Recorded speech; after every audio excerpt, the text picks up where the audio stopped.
Lesson 50. New Year Resolutions. Listen to the tape, then answer the question below.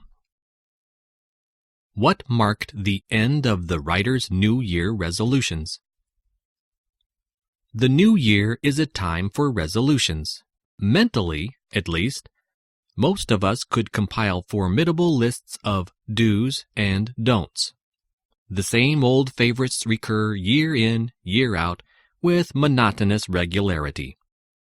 We resolve to get up earlier each morning, eat less, find more time to play with the children, do 1,001 jobs about the house, be nice to people we don't like, drive carefully, and take the dog for a walk every day.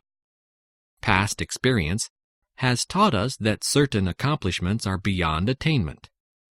If we remain inveterate smokers, it is only because we have so often experienced the frustration that results from failure.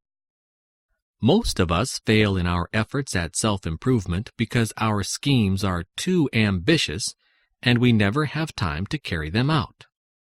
We also make the fundamental error of announcing our resolutions to everybody so that we look even more foolish when we slip back into our bad old ways. Aware of these pitfalls, this year I attempted to keep my resolutions to myself. I limited myself to 2 modest ambitions: to do physical exercises every morning and to read more of an evening.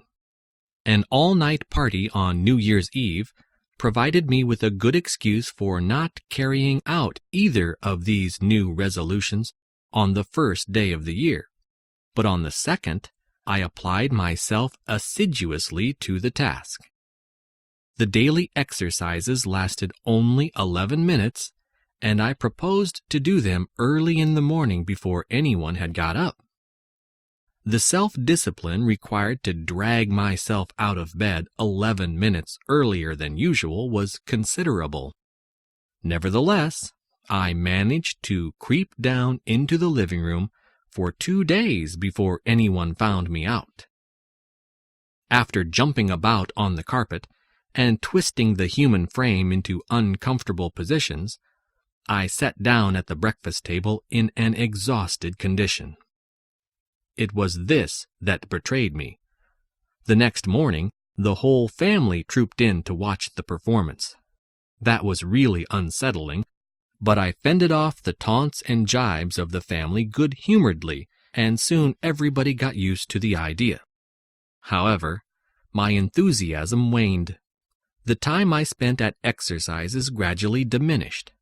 Little by little, the 11 minutes fell to 0. By January 10th, I was back to where I had started from.